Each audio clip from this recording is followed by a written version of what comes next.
Hi. Hi. ரொம்ப வைரலா வந்து ஒரு இஷ்யூ நீங்க எல்லாருமே சோஷியல் மீடியால வந்து பார்த்துட்ருப்பீங்க.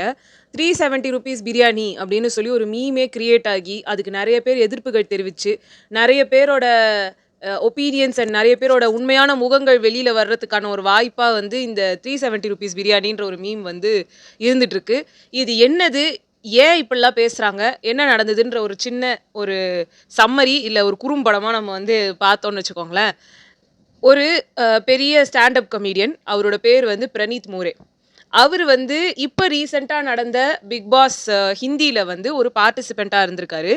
அந்த ஹிந்தி டிவி ஷோல அவரு வந்து ரொம்ப என்ன சொல்றது? தன்னுடைய நிலை நிலைநாட்டையும் என்ன சொல்றது? அவரோட பெரிய அதோட கொள்கை வறுமை நிலைகள். அதெல்லாம் இருக்கட்டும். வறுமை நிலைகள் சொன்னது, நான் மகாராஷ்டிரியன் அதெல்லாம் சொன்னதெல்லாம் இல்ல.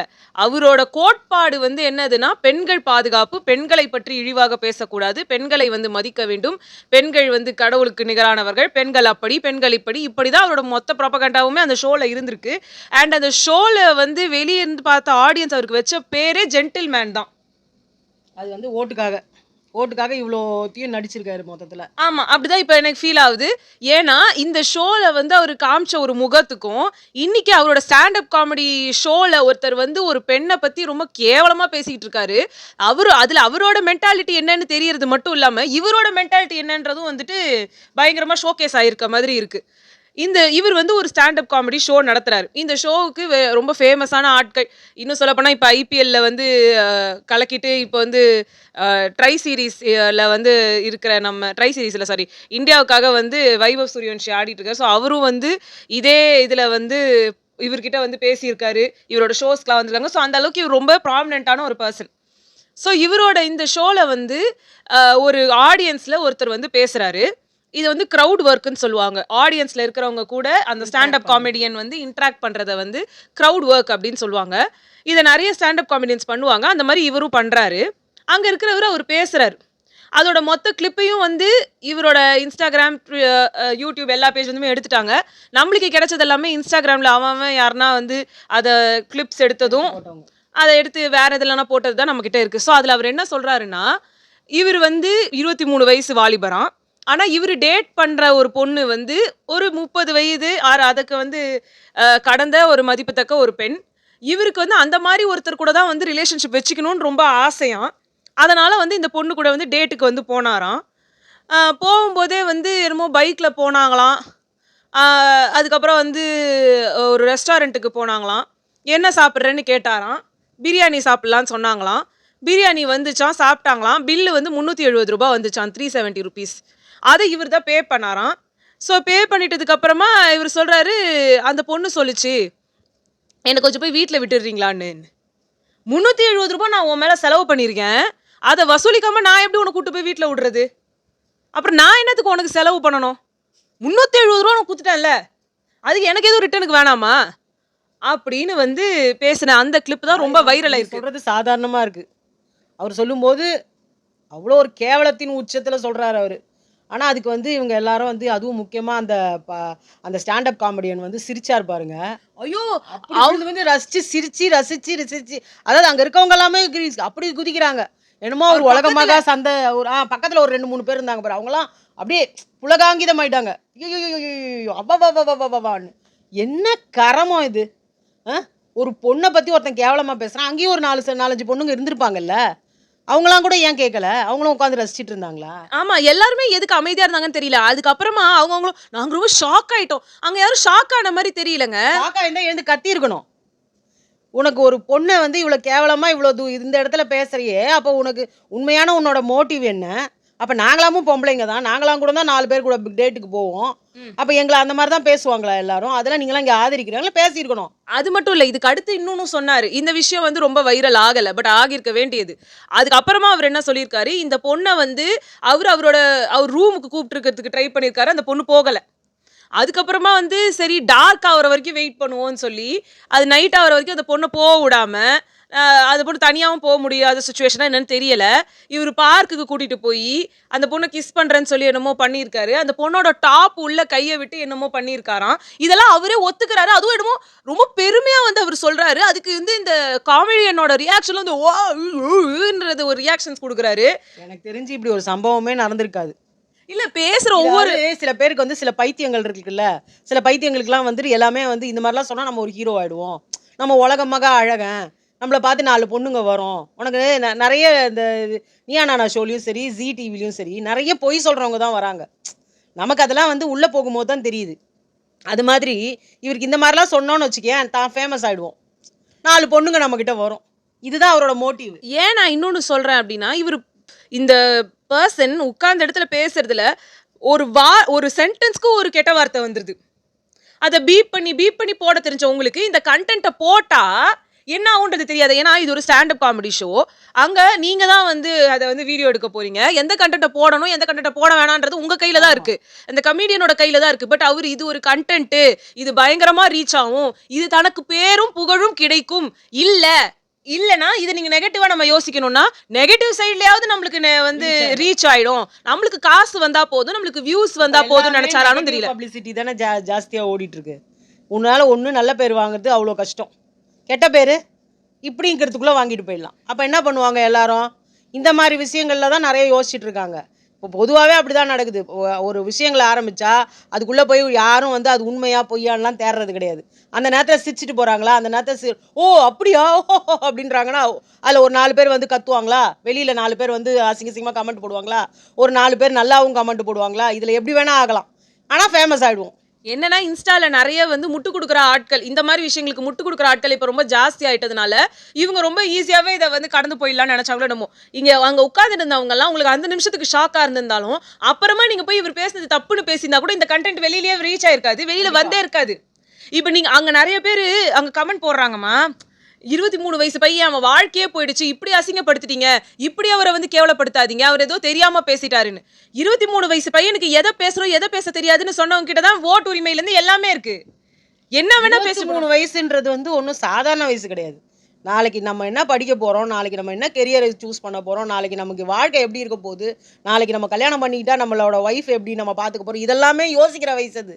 கிட்டத்தட்ட ஒரு டிகிரியை முடிச்சுட்டு ஒரு ஜாபுக்கு போயிட்டு ஜாப்லேயும் ஓரளவு ஒரு வருஷமாவது 2 வருஷமாவது அந்த இடத்துல ஒரு எக்ஸ்பீரியன்ஸ் கெயின் பண்ண வயசு அது. அவர் ஒன்றும் 16 வயசு பையன் கிடையாது. தப்பாக சொல்லிட்டு போயிட்டாரு. தப்பாகவே சொன்னால் கூட சொல்ல வேண்டிய இடம் எது? அவர் சாதாரணமாக ரோட்டில் போய் கேட்கும்போது அவர் கமெண்ட் அடிச்சுட்டு போயிடல, அதில் கூட சொல்லலாம் அந்த பையன் ஏதோ தெரியாமல் பேசிட்டான்னு. ஒரு முக்கியமான ஷோக்கு வந்துட்டு இந்த ஷோவில் வந்து நம்ம ஃபேமஸ் ஆகணும்னு கூட அவர் பேசிக்கலாம்ல. இன்னொன்னு அங்க இருந்தவங்க எல்லாம் கூட இதுக்கு யாருக்குன்னா முட்டு கொடுக்குறீங்கன்னு வச்சுக்கோங்களேன், அந்த முட்டு கொடுக்குறவங்களுக்கு சொல்றேன், உங்களுக்கு அங்க வந்து இந்த எதுவுமே வந்து அந்த நிமிஷத்துல தப்பா படலை அப்படின்னா அப்புறமா அவரை பத்தி தப்பா பேசுறதுக்கோ அவரை கமெண்ட் அடிக்கிறதுக்கோ அந்த ஆளை பத்தி நீங்க சொல்றதுக்கு உங்களுக்குமே ரைட்ஸ் கிடையாது. அந்த இடத்துல நல்லா தானே என்ஜாய் பண்ணியிருக்கீங்க. இப்போ அவர் சொல்றாரு 370 ரூபா கொடுத்தேன், அதுக்கு எனக்கு வசூல் பண்ணணும் அப்படின்னா அந்த பொண்ணு வந்து என் கூட வந்து இருக்கணும்னு சொல்றாரு. இந்த ஷோவுக்கும் நீங்க எப்படி ஒரு 500 ரூபா கொடுத்துருக்க மாட்டீங்க? அப்ப அதுக்கு அவரும் தான் உங்க கூட இருக்கணும். அவர் அங்க சிரிச்சு நிற்கிறாரு. ஒரு பொண்ணு போட்டுச்சு, உண்மையிலே செம்மையா இருந்தது. அந்த பொண்ணு என்ன சொல்லிச்சு, இது மாதிரி சாப்பாடுலாம் வாங்கி கொடுத்துட்டு பில்லு கட்டுச்சு. பில்லு கட்டினோடனே உங்களை நீங்க இவ்வளோ தூரம் நீங்க என் கூட இருந்துட்டீங்க, நானும் உங்களுக்கு கையில காசெல்லாம் செலவு பண்ணிட்டேன், வாங்கல வீட்டுக்கு போகலாம் அப்படின்னு கூப்பிட்டோடனே ஒரு வீட்டுக்கு போயிட்டாரு. வீட்டுக்கு போன உடனே கையில இருந்து தொடப்பத்தை எடுத்து கையில கொடுத்து அப்புறமா வந்து அவரோட டாய்லெட்டை கழுவ சொல்லி இது மாதிரி போய் ஒரு 2 காஃபி போட்டு எடுத்துட்டு வா, உனக்கு காஃபி போட தெரியலன்னா டீ போட்டு எடுத்துட்டு வா அப்படின்னு. இதுக்கா கூப்பிட்டீங்கன்னா வேற என்னடாத்துக்கு கூப்பிட்டேன், எதுக்குடா கூப்பிட்டேன், பிஞ்சு போடும் பிஞ்சு, உனக்கு 1000 ரூபா செலவு பண்ணிக்கிறேன், இன்னைக்கு பூரா உன்னை வச்சு வேலை வாங்கிட்டு தான்டா நான் அனுப்புவேன் அப்படின்னு சொல்லிச்சு. உண்மையிலே அதுதான் பொண்ணு செம்மையா வச்சு செஞ்சிருக்குது. இன்னொன்னு நிறைய பேர் ஸ்டாண்ட் அப் காமெடியன்ஸ் அந்த இடத்துல என்ன ரியாக்ட் பண்றதுன்னு தெரியாம இருப்பாங்கன்னு. இந்த மாதிரி சிச்சுவேஷன்ஸ்ல இவ்வளோ ஈஸியா ரியாக்ட் பண்ணக்கூடியவர்கள் தான் ஸ்டாண்ட் அப் காமெடியன்ஸ். இதை விட பொய்யா வேற யாருமே பேச முடியாது. எப்பேற்பட்ட சுச்சுவேஷனா இருந்தாலும் அந்த இடத்துல அப்படின்றதுக்குள்ள அந்த சுச்சுவேஷனை மாற்ற தெரிஞ்சவங்க தான் இந்த ஸ்டாண்டப் காமெடியன்ஸ். இப்படிலாம் போய் சொல்லி அவங்களுக்கும் சேர்த்து முட்டு கொடுக்காதீங்க. அவன் ஒரு கேவலமானவன், உண்மையாக பார்த்தா அவனும் ஒரு கேவலமானவன். இந்த பேசினவன் எந்த அளவுக்கு வந்து ஒரு கீழ்த்தரமானவனோ அதே அளவுக்கு கீழ்த்தரமானவன் அவன். ஏன்னா அவன் பேசும்போது அவன் நிறுத்தி இருக்கணும். நானும் ஹியூமன் தானே, அவன் கேட்குறானா நானும் ஹியூமன் தானேன்னு ஒன்றை கேட்குறான் அசிங்கமா. அப்போ கம்முன்னு விட்டுருவியா? நானும் ஹியூமன் தானே. அவர் பேசுறதெல்லாம் ரசிச்சுட்டு ஒரு நிமிஷத்தில் ஒன்றா பேசுறதுன்னு தெரியாமல் போனேன், அப்போ ரியாக்ட் பண்ண மாட்டேன். உனக்கு கேவலமாக ஒரு பொண்ணு பேசினா ரியாக்ட் பண்ண மாட்டேன், உனக்கு கேவலமாக ஒரு ஃபேமிலி வந்து என்ன இப்படி பேசுறீ, நீ எல்லாம் ஒரு நல்ல மனுஷனா, கேவலமானோ அப்படின்னு சொன்னால் உனக்கு கோவம் வராது. அப்போ யாரோ பாதிக்கப்பட்டது யாரோ ஒரு பொண்ணு, அது உன் வீட்டு ஃபேமிலி மெம்பராக இருந்தா அப்போ உனக்கு வந்து ரியாக்ட் பண்ணியிருப்பியா? இந்த இடத்துல அவர் வந்து இந்த போஸ்ட்ல நாங்க வந்து இந்த மாதிரி ஏதோ பிரச்சனை உங்களுக்குலாம் பிடிக்காத ஒரு கண்டென்ட் வந்து போட்டதுனால நாங்க அந்த வீடியோவை எடுத்துடுறோம். நானும் ஹியூமன் தான், என் மேல தப்பு இருக்கு. நான் வந்து மேபி அதை வந்து தடுத்திருக்கணும், மேபி நான் வந்து பேசியிருக்கணும், நான் பண்ணல. ஸோ அதனால அதுக்கு மட்டும் நான் சாரி கேட்கிறேன். என்கிட்ட ரெஸ்பெக்ட்ஃபுல்லா பேசினவங்களுக்கு தேங்க்யூ. மத்தபடி நான் எதுவுமே சொல்ல விரும்பல. ரெஸ்பெக்ட் உனக்கு என்ன ரெஸ்பெக்ட்? இல்ல இப்போ அந்த ஆளு ஹிமான்ஷு ஜாங்கரான்ற அந்த ஆளோட அவன் வந்து அவங்க இன்ஸ்டாகிராம்ல ஏதோ ஒன்று அவன் ஃபேஸ் பண்ணியிருக்கான். அவனை வந்து ஒரு ஆஃபீஸில் அவனுக்கு எம்ப்ளாய் பண்ணியிருந்த அந்த ஆள் வந்து இவரை தூக்கிட்டாரு. உண்மையிலேயே மனுஷனா அந்த ஆள் தான். ஏன்னா நான் வந்து எனக்கு எங்கள் ஆஃபீஸ்க்குள்ளே நடக்கலை, இருந்தாலும் இவங்க பண்ணது வந்து எனக்கு ரொம்ப ஒரு மனசு கஷ்டமான ஒரு விஷயம். இதை நிறைய பேர் எனக்கு போட்டு காட்டும்போது இப்பேற்பட்ட பர்சனை நான் என் ஆஃபீஸில் வச்சுக்கலாமா? இல்ல உங்க கூட இன்னும் ஒரு மேல் கொலீக்ஸ் இருக்காங்க, அவங்க கிட்ட இவர் நடந்துக்க மாட்டாருன்னு என்ன நிச்சயம்? அதே மாதிரி அவங்க ஆஃபீஸ்க்கு எதிர் கேபினில், அதாவது வேற ஒரு ஆஃபீஸ், இதே ஆஃபீஸ்க்கு ஆப்போசிட் கேபினில் வேற ஒரு ஆஃபீஸில் இருக்க பொண்ணு இதை வந்து இந்த கேள்விப்பட்டிருக்கு. இந்த பையன் இங்கே தான் ஒர்க் பண்ணுறான், நான் அவனை வந்தால் நான் கேட்பேன், நாக்க பிடிங்கின்னு கேட்குறேன், நான் சாகிற மாதிரின்னு கேட்டு சொல்லியிருக்கு. அதுவும் டெய்லி பார்த்துருக்கேன், அவன் வரவே இல்லை அந்த இடத்துல. கிட்டத்தட்ட 4-5 நாளாக டெய்லி அந்த பொண்ணு போஸ்ட் போட்டிருக்கு. இன்றைக்கும் அவன் வரலை, இன்றைக்கி வந்தால் நான் அவனை கேட்பேன், இன்றைக்கி வந்தால் நான் அவனை கேட்பேன்னு. அவன் லாஸ்ட் வரைக்கும் வரல, இனிமேல் வரப்போகிறதும் இல்லை. அவனை வேலையை விட்டு தூக்கிட்டாங்க. அவனுக்கு உண்டான தண்டனையாவது அட்லீஸ்ட் கிடச்சிது. இந்த காமெடியனுக்கு என்ன காமெடியன்னு, நீ உனக்காக ஒரு ஷோவை போட்டு ஒருத்தன் கொடுத்துருக்கான். அந்த நடக்கிற எல்லாத்துக்கும் நீ தான் பொறுப்பு. ஆனால் நீ சொல்கிற நான் வந்து இது தெரியாமல் நடந்துருச்சு, நான் வந்து என்கிட்ட ரெஸ்பெக்ட்ஃபுல்லாக பேசுங்க. உனக்கு ஏன்டா ரெஸ்பெக்ட்? நான் என்ன சொல்றேன், அந்த அவன்கிட்ட இருந்து வர வேண்டிய கண்டென்ட்டுக்கும் வந்துருச்சு, பப்ளிசிட்டிக்கு பப்ளிசிட்டியும் வந்துருச்சு, காசுக்கு காசும் வந்துருச்சு. உன் மூஞ்ச பார்க்காதவனும் இப்போ உட்காந்து பார்த்துட்டு இருக்கான் இல்லையா? இப்போ வந்து உனக்கு இதனால நீ ஃபேமஸ் தான் ஆயிட்ட, சரியா? சவுத்துல வந்து பிரணீத் மோரே அப்படின்ற ஒரு பர்சனை பத்தியோ, நீங்க பிக் பாஸ்ல வந்ததை பத்தியோ இங்க யாருக்கும் பெருசா தெரியாது, தெரிஞ்சுக்க வேண்டிய அவசியமும் கிடையாது. இன்னைக்கு தெரிய வச்சிட்டியா? அப்ப நீ என்ன பண்ற? நெகட்டிவ் பப்ளிசிட்டி தேடிட்ட. ஆனா இதுல நெகட்டிவா உனக்கு ஒன்றும் பாதிப்பு கிடையாது. அவர் இன்ஸ்டாகிராம் ப்ரொஃபைல மட்டும் டெலீட் பண்ணிட்டு போயிட்டாரு. ஆனால் இவருக்கு பர்சனலா இன்னொரு அக்கௌண்ட் வச்சிருக்காரு. இப்போ இந்த அக்கௌண்ட்ல 3.8 மில்லியன் வியூஸ் ஃபாலோவர்ஸ் இருக்கிற இந்த அக்கௌண்ட்டை டெலீட் பண்ணிட்டு இது தனியா வந்து மகாராஷ்டிரன் பாவுன்னு ஒன்று வச்சிருக்காரு, ஒரு தனி பர்சனல் அக்கௌண்ட். அந்த அக்கௌண்ட்ல 1 மில்லியன் ஃபாலோவர்ஸ் இருக்காங்க. அதுல இன்னும் கண்டென்ட் வந்துகிட்டே இருக்கு டெய்லி. அவர் பேசுற ஒன்னொன்னு கிளிப்பட்ஸா எடுத்து போட்டு. ஸோ நீங்க பண்ற வேலையெல்லாம் பண்ணிட்டு தான் இருக்கிறீங்க. அதே மாதிரி அதுக்கு பக்கத்துல இருந்த பையன் அது குச்சி உழுந்து சிரிச்சாரு ஒருத்தர், பிளாக் டிஷர்ட். அவன் ஃப்ரெண்டா இருப்பான். அவரு இந்த மாதிரி ப்ரோக்ராம் தனியா வரானுங்க, ஒரு கும்பலை அப்படியே சுத்தமா சேர்த்துக்கிட்டு தானே வரானுங்க. இப்போ நாளை பின்ன இது மறைஞ்சிரும். இது ஒரு ஹாட் டாபிக்கா என்ன இன்னும் ஒரு வாரத்துக்கு பேசுவாங்களே தவிர்த்து அதுக்கப்புறமா இது மறைஞ்சு போயிடும். இவரோட முகம் மறந்துடும். ஒரு டாபிக் வந்துச்சுன்னா இதை மறந்துட போறாங்க. அது ஒரு பெரிய விஷயம் கிடையாது. நான் என்ன கேக்குறேன்னா, அவனோட சிந்தனை எப்பேற்பட்ட கேவலம். நம்ம இதெல்லாம் சொன்னா கூட இந்த இடத்துல ரசிப்பாங்க அப்படின்னு நினைச்சுதானே அவன் பண்ணியிருக்கான். அவனுக்கு என்ன வந்து எல்லாரும் குழந்தை, அவன் நேத்து தான் பிறந்தான், அவன் தெரியாம பண்ணிட்டான். இல்லம்மா, நான் என்ன கேக்குறேன், இதே மாதிரியே ஒரு ஷோ தான் வந்து இந்தியா காட் லேடின்னு ஒரு ஷோ. ஆமா, அதுல வந்து அந்த சமை ரைனா அப்படின்றவருக்கும், அதுக்கப்புறமா வந்து ரன்வீர் அலகாபாதியான்றவனுக்கும், அதுக்கப்புறமா வந்து ரெபல் கிட் இவங்கெல்லாம் திருப்பி வந்துட்டாலுமே இதே மாதிரி ஒரு விஷயத்தை தானே அங்கேயும் பேசினாங்க. இல்ல அங்க இவங்கெல்லாம் திருப்பி இப்ப வந்துட்டாங்க. பட் இவங்க மேல கேசஸ் ஃபைல் பண்ணப்பட்டு அதுக்கெல்லாம் வந்து ஒரு பேக்லாஷ் வந்து அதுக்கு ஒரு பயங்கரமான எதிர்ப்பு வந்து ஒரு மீம் ஆகி ஒரு ட்ரெண்ட் ஆகி போறது வேற, உங்க மேல கேசஸ் ஃபைல் ஆகுறதுன்றது வேற. அந்த மாதிரி ஃபைல் ஆகி போகும்போது உங்க மேல அந்த பிளாக் மார்க் இருந்துகிட்டே இருக்கும். ஏன் இவர் மேல ஃபைல் பண்ணல? அடுத்த வாட்டி அந்த மாதிரி பேசணும்னு தோணுமா அவனுக்கு? இப்ப இவர் மேல எல்லாம் ஏன் ஃபைல் ஆக மாட்டேங்குது? ஃபைல் ஆகணும்ல. இவருக்கு யாரெல்லாம் பின் பேக்ல இருக்காங்களோ தெரியாதுல்ல. இவருக்கு அவ்வளோ தைரியம் இருக்கிறதுனால தானே அந்த இன்னொரு அக்கௌண்ட்ல வேற அக்கௌண்ட்ல போட்டுக்கிட்டு இருக்கிறாரு இவரு. இந்த அக்கௌண்ட்டை க்ளோஸ் பண்ணிட்டு உனக்கு உண்மையிலேயே கில்ட்டியா ஃபீல் பண்றவனா இருந்தா கொஞ்ச நாளைக்கு எதுவும் போகாம இருப்பான். அதாவது இதெல்லாம் வந்து என்ன சொல்கிறது, இதெல்லாம் வந்து என்ன சொல்லுவாங்க, பைத்தியங்கள். அதாவது வந்து பப்ளிசிட்டி பைத்தியம் அப்படின்னு சொல்லுவாங்க. இது மாதிரி தான் எனக்கு நிறைய விஷயங்கள் இப்போ நிறைய போயிட்டு இருக்குது. ஒரு பக்கம் பார்த்தா அந்த இர்ஃபான் இருக்கிறாரு, இவருக்கு வேறு வேலையே கிடையாது. எப்போ பார்த்தாலும் ஏதாவது ஒன்றுத்தில் அவர் மாட்டணும், ஏதாவது ஒன்றுத்தில் அவர் பேசணும், பேசிக்கிட்டே இருக்கணும். இப்போ எல்லாரும் அதான் சொல்லிட்டு இருக்காங்க, இர்ஃபான்ன்றவருக்கு எல்லா பப்ளிசிட்டிலாம் போயிடுச்சு, இப்போ எதுவுமே கிடையாது. இப்போ அவருக்கு வந்து பப்ளிசிட்டின்னு பார்த்தா அந்த குழந்தைய வச்சுக்கிட்டு தான் பப்ளிசிட்டி தேடிட்டு இருக்காரு. அவளோட அப்பா என்ன அது இஃபாவா அந்த பொண்ணு, அவங்களோட அப்பா, இப்படி தான் அவர் இப்போ பப்ளிசிட்டி தேடிட்டு இருக்காரு. அவருக்கு இப்போ பப்ளிசிட்டி இல்லைல்ல, இப்போ அதனால என்ன பண்ணிட்டாரு, நான் வந்து ஒரு பக்ரீத்துக்கு ஒரு பிரியாணியை கொண்டாடுறேன் அப்படின்னு போட்டார். இந்தியாவிலேயே அந்த ரேட்டில் யாருமே வந்து பிரியாணி வைக்க மாட்டாங்க, ஏன்னா வைக்க முடியாது, நீ அந்த அளவுக்கு வச்சிருக்கிற. ₹3650 ₹4000 வரைக்கும் வித்துருக்கிறார். பக்ரீத்ன்றது ஒரு ஈகை திருநாள். அப்படின்னா என்ன அர்த்தம்? ஈகைனா உன்னோட அதாவது நீ வந்து சாதாரணமாக அவங்களோட கம்யூனிட்டியில் என்ன பண்ணுறாங்க, 30% வந்து ஏழைங்களுக்கு தானம் பண்ணணுன்றாங்க. அந்த பக்ரீத் அன்னைக்கு உன்னால் முடிஞ்ச வரைக்கும் தானம் பண்ணணும். 10 பைசா கூட யார்கிட்டையும் நீ வாங்கக்கூடாது. அப்படி இருக்கிற இடத்துல ஒரு பயங்கரமான ப்ராஃபிட்டை வச்சு ஒன்றுத்த விற்று இப்படிலாம் அவர் பொழப்பு நடந்துகிட்டு இருக்குது. இதை கேட்க ஆள் கிடையாது. இதை எதுவும் அரசாங்கம் எதுவுமே ஒன்றும் பண்ணாது. இதை வந்து ஒரு பொருளுக்கு இவ்வளோ தான் ரேட்டுன்னு இருக்குல்ல, இவ்வளோ தான் விற்கணும் மேக்ஸிமம்னு ஒன்று இருக்குல்ல. அவருக்கு வந்து எதுவும் அப்படி ஒரு கம்பெனியும் கிடையாது, எதுவும் கிடையாது. இவரா இஷ்டத்துக்கு திடீர்னு ஒரு நாள் ஒரு ப்ராடக்ட்டை விற்பார். அது அவர் வாய்க்கு வந்த ரேட்டை விற்பார். ஏன்னா இது ஒன்றும் புதுசு இல்லை. இதுக்கு முன்னாடி ஒரு நாள் திடீர்னு வந்து நான் பிரியாணி விற்கிறேன்னு சொல்லிட்டு ஒரு ட்ரக் எடுத்துட்டு வந்துட்டு அதில் ஒரு 100-150 பிரியாணியை வச்சுட்டு அதுவும் சொன்ன டைமுக்கு வரல, அவன் காத்துக்கிட்டு இருந்தான். நான் என்ன சொல்கிறேன், இந்த ஜனங்க இருக்காங்க பாரு, இந்த மாதிரி ஆளுங்க பின்னாடி போய் போய் போய் போய் போய் நல்லவங்க யாரு, உண்மையானவங்க யாரு, இதெல்லாம் கிடையாது. நான் வந்து அவர் வந்து பெரிய ஆள், நான் அவர் பின்னாடியே போவேன், அவ்வளோதான் அப்படி சொல்கிற மாதிரியே இருக்குது. என்னத்துக்கு நீங்கள் வந்து அவரோடத உங்களுக்கு தெரியுது அவர் வந்து மோசமான ஒரு ஆளுன்னு, அப்புறம் என்னத்துக்கு காசு கொடுத்து அந்த பிரியாணி வாங்க? ஒரு வாட்டி அனுபவிச்சாச்சு, 2வது வாட்டியும் போய் வராங்கண்ணா. அதாவது பிரியாணியே இல்லாமல் இல்லை இந்த உலகத்திலேயே, பிரியாணி இல்லை, இர்ஃபான் ஒருத்தர் தான் பிரியாணி விற்கிறாரு, நாங்கள் என்ன பண்ணுறது, எங்களுக்கு பிரியாணி சாப்பிடணும்னு ஆசையாகுதுன்னு சொன்னால் பரவாயில்ல, தெருவுக்கு 4 கிடக்குது. அங்கே ஒரு பிரியாணியை வச்சு ஒருத்தர் அங்கே அப்படி ஒரு 350-70 ரூபா பிரியாணியில் பண்ணார். இங்கே ஒருத்தர் பிரியாணி வச்சு இந்த பிரியாணி அரசியல் பயங்கரமாக இருக்குது. நிறைய அரசியல் ஓடிட்டு இருக்குது.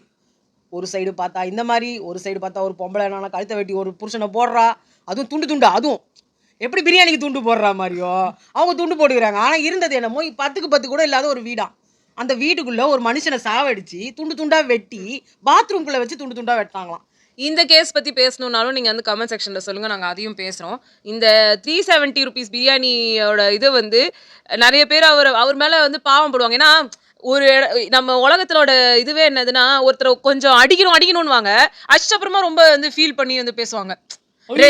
பாவம்பா, என்ன கெட்டவனாவே இருந்தாலும் அவன் நல்லவன்பா, அவனுக்கும் ஒரு அம்மா இருந்தாங்கல்ல, அவனுக்கும் ஒரு அக்கா இருந்திருக்கும்ல, அவனுக்கும் ஒரு குடும்பம் வந்திருக்கும்ல, இன்னைக்கு அந்த குடும்பம் அவஸ்தைப்படும்ல.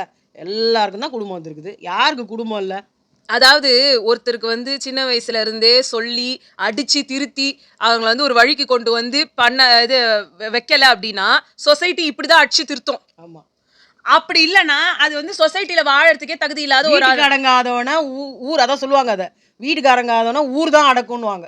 வீட்டில் எவனா ஒருத்தன் வந்து பயங்கரமாக வந்து ஊயின் ரவுடி தனம் பண்ணிட்டு இருக்கான்னு வச்சுக்கோங்களேன், அவன் வந்து வீட்டில் தான் பண்ண முடியும். ஏன்னா அவங்க அம்மா அப்பா, அவனை நம்ம புள்ள நம்ம குழந்தை, பரவாயில்ல, அது என்ன சொல்லுது, அது எதோ திட்டிட்டு போகுது, அது கோணம் அப்படி ஏதாவது திட்டினா கூட அது கோணம் அப்படி, அது சரியாயிடும், அப்புறமா மாற்றிக்கலாம், இப்படி சொல்லுவாங்க. ஆடி போய் ஆவணி வந்து வருவான், இதெல்லாம் சொல்லிக்கலாம். இதே ஆட்டிடியூடு நீங்கள் வளர்த்து விட அவன் என்ன பண்ணுறான், நம்ம பெரிய தாதா பொழுது நம்ம பேசுகிறோம், எல்லாருமே பயப்படுவாங்கடா அப்படின்னு சொல்லிட்டு வெளில போய் பேசுகிறான். வெளியில் போய் பேசுகிறோன்னா அவன் ஏன் சும்மா இருக்கணும், அவன் 4 தட்டுவான். உன்னை விட பயங்கரமான ரவுடிங்க அங்கே வெளில இருந்திருப்பாங்க. அப்போ நீ என்ன பண்ணுவ, நீ ஒரு சின்ன ரவுடி, வளர்ந்து வரும் ரவுடி நீ. அப்போ உன்னை என்ன பண்ணுவாங்க, 4 பேர் வச்சு சாத்துவாங்க, ஐயோ வலிக்குதே அப்பப்பா வலிக்குதுன்னு அன்றைக்கி நீ குடும்பத்துக்கிட்ட தான் போய் நிற்கணும். சரியா? அதனால் நீ வந்து ஒழுங்காக அடங்கலைன்னா ஊர் ஒன்று அடக்கணுவாங்க. அந்த மாதிரி இவனுங்களெல்லாம் ஊர் தான் அடக்கணும். அந்த ஊரும் வந்து பரிதாபப்படுதுன்னு பாரு உடனே. அது ரொம்ப கம்மி % தான். இந்த கம்மி % வந்து ஏன்னா ஊர்த்துது, நம்மளும் பண்ணிருக்கோமே, நம்மளும் பேசிருக்கோமே. பக்கத்துல ஒருத்தன் கை தட்டினால அவன்லாம இந்த மாதிரிலாம் இதெல்லாம் நமக்கும் நடக்கணும்னு ஆசைப்படுறவன் இல்லை, நடந்து அந்த மாதிரி ஒருத்தன் நடந்து இருக்க வேண்டியவன், நடந்து இருக்கலாம் இப்படிப்பட்டவன், அவன் வந்து அவன் சந்தோஷப்படுறான். ஐயோ நம்மளுக்கு இப்படி நடந்துருக்கல, ஜாலி சூப்பராக பேசுகிறான், நம்ம மனசில் என்ன இருக்குதோ நமக்கு பேச தெரியாதுல இவன் பேசுகிறான்டா, அப்படி ஒரு சந்தோஷம். ஆனால் உங்களுக்குலாம் வந்து வெக்கமா இல்லையா? சத்தியமாக சொல்கிறேன், உங்கள் மனசாட்சி உறுத்தலையா? நீங்கள் அவன் பேசுகிறானே, அவன் பேசுனது ஒருவேளை உங்கள் அக்கா தங்கச்சியாக இருந்தா இல்லையா? அப்படி யோசிச்சு பார்க்கலாம்ல. அவன் அவங்களுக்கு ஆனால் பார்த்தனா அவங்க அக்கா தங்கச்சி சொல்லி பாரு, கோவம் வந்துடும். அதெல்லாம் என்னன்னே தெரியல. எல்லாருக்கும் ஒண்ணா இருங்களேன், எல்லாம் உங்க அக்கா தங்கச்சிங்களையுமே அசிங்கமா சொல்லிடுங்களே. ஒரு ஆளு வேற ஒருத்தருக்கும் அக்காவோ தங்கையோ தானே, அவர் வீட்டு பொண்ணு தானே அது. ஆனா உன் வீட்டு பொண்ணுனா மட்டும் அவளை எப்படி நீ கை வைக்கலாம், அவளை எப்படி நீ திரும்பி பார்க்கலாம், அவளை எப்படி நீ மூஞ்ச திரும்பி வச்சுக்கலாம், அப்படி பேசுவானுங்க. ஆனா தனக்கு வந்தாதான் அது இது ரத்தமும் சதையும், அடுத்தவனுக்கு வந்தா அது தக்காளி சட்னி, பன் பட்டர் ஜாம், குழுன்னு இருக்கும். ஊரான் வீட்டு பொண்ணுன்னா என்ன வேணா பேசிக்கலாம், என்ன வேணா சொல்லிக்கலாம், நம்மளோட இஷ்டம். அவங்கள பப்ளிக் ப்ராப்பர்ட்டி. நீ ரோட்ல வந்துட்டாலும் அவங்கள பொறுத்த மட்டும் நீ பப்ளிக் ப்ராப்பர்ட்டி. அவள் கூட்டால வந்தால அப்போ அவள் பப்ளிக் ப்ராப்பர்ட்டி தானே, அவள் ஒரு கேவலமானவ தானே. கேவலமானவளை நான் என்ன பண்ண சொன்னேன்? அப்போ நீ கேவலமானவன்றது உனக்கு தெரியல. புரியுதா? நீ இந்த மாதிரி ஒரு பிஹேவ் பண்ணிட்டு நீயும் தானே போன. அதான் இப்படியும் பண்ணிட்டு அதையும் வந்து பெருமையா வெளியில சொல்லிட்டு இருக்க பாரு. உன்னெல்லாம் நம்பி நாளைக்கு ஒருத்தி ஃபேமிலின்னு ஒருத்தி வருவா பாரு, அவ அசிங்க பண்ணும், அவ கேவலம் பண்ணும், உங்க அம்மா அப்பா கேவலம் பண்ணும், உன் கூட பிறந்தவங்க இந்த மாதிரி ஒருத்தவங்க கூட நம்ம பிறந்தோமே, ஐயோ எவ்வளவு நான் என்ன அவமானம். தெரியுமா சொல்றேன், இது நிறைய பேர் வருவாங்க, அவரை வச்சு மத்தவங்க எல்லாம் கண்டென்ட் பண்றாங்கன்ட்டு பண்ணுங்கன்றேன். Let he be, he is a public property now. அவர் ஒரு பொண்ணு பப்ளிக் ப்ராப்பர்ட்டி, அவ வந்து 370 ரூபா நான் செலவு பண்ணிட்டேன் அவளுக்கு அப்படின்னா அவ என் ப்ராப்பர்ட்டி அப்படின்னா, அதை இவ்வளவு பெரிய ஸ்டேஜ்ல வந்து பேசின நீ பப்ளிக் ப்ராப்பர்ட்டி தான். யார் வேணா கமெண்ட் அடிக்கலாம், யார் வேணா அவரை பத்தி பேசலாம், யார் வேணா அவரை வச்சு கண்டென்ட் பண்ணி காசு சம்பாதிக்கலாம். டாய்லெட்டுக்கெல்லாம் அவரோட ஃபோட்டோ ஒட்டி ஆண்கள் செக்ஷனில் அவர் மூஞ்சி மேலே துப்பிட்டு வரலாம் பான் பராக் வச்சு, தப்பே கிடையாது. அவர் வந்து உண்மையிலேயே அதுக்கு தகுதியான ஆள் தான். 23 வயசுலேயே இப்படி ஒரு சாதனையை படைச்சவர் அப்படின்னு இவருக்கு அப்துல் கலாம் அவார்டு கூட வழங்கலாம். நம்ம வேணால் பரிந்துரை கூட பண்ணலாம் எல்லாரும் சேர்ந்து. அதாவது ஒரு ஒரு விவஸ்தை, ஒரு ஈனம் மானம் எதுவுமே கிடையாது அவர். என்னதான் ஒரு பையன் அப்படின்னு வந்துட்டதுனால தானே இவ்வளோ தெரியுமா பேசுகிறேன். அந்த பொண்ணு இதே இடத்துல வந்து பேசுமா? என்னதான் பண்ணாலும் அதெல்லாம் பேச முடியாது. ஸோ அவங்க பேச முடியாதுன்ற காரணத்துக்காக நீ பேசுற, அப்படி எப்படி பேசுற? சி, அவெல்லாம் ஒரு காலில் கிடக்க வேண்டிய தூசு. அப்ப இந்த பையனையும் அந்த மாதிரி தான் ட்ரீட் பண்ணுவாங்க. அது அவருக்கு பிடிக்குதோ பிடிக்கலையோ அவர் வந்து சேரதான் போகுது. அவருக்கு அது காதுல விழுறது பிடிக்குதோ பிடிக்கலையோ அது விழுந்துதான் ஆகும். ஆமா, அவருக்கு எங்கேயும் வேலை கிடைக்கூடாது, எதுவுமே நடக்கூடாது. இதே மாதிரி ஒரு கேஸில் ஒரு பொண்ணு தப்பா பண்ணி, ஒரு பொண்ணு வந்து தேவையே இல்லாமல் ஒருத்தன் வந்து என் மேலே வந்து இடிச்சான் அப்படின்னு சொல்லி ஒரு கேஸ் ஆச்சா, அந்த இடத்துல அவர் அது பண்ணவே இல்லை. அந்த பையன் பண்ணாத ஒரு தப்புக்காக வேலை போய் அவனுக்கு கல்யாணமாக இருந்த அந்த பொண்ணோட நிச்சயதார்த்தத்தையும் நின்று போய் அவனுக்கு யாரும் பொண்ணு தராம அவன் வந்து கிட்டத்தட்ட நடபணமா இருக்கிறான். அவனுக்கு கொடுத்து கேஸ் கொடுத்த ஒரு மூதேவி இருக்கு, அந்த மூதேவி என்ன பண்ணிச்சு, ஃபாரினுக்கு போயிடுச்சு. இவர் இங்க அப்படியே கிடக்குறாரு. இந்த மாதிரியும் இருக்குது. நாங்க இதுக்கும் தான் சொல்லியிருக்கோம், இது ஆல்ரெடி ஒரு இதுக்கும் பேசியிருக்கோம் நாங்க. அதாவது சொசைட்டி இதையும் கேள்வி கேட்கும், அதையும் கேள்வி கேட்கும். ஆனா நியாயமே இல்லாம நீ ஆம்பளைன்றதுக்காகவும், நியாயமே இல்லைன்னு நீ பொம்பளைன்றதுக்காகவும் வராது. அவ்வளவுதான் இந்த வீடியோல நாங்க சொல்லணும்னு நினைச்சது. சோ உங்களை நாங்க அடுத்த வீடியோல சந்திக்கிறோம். பாய்.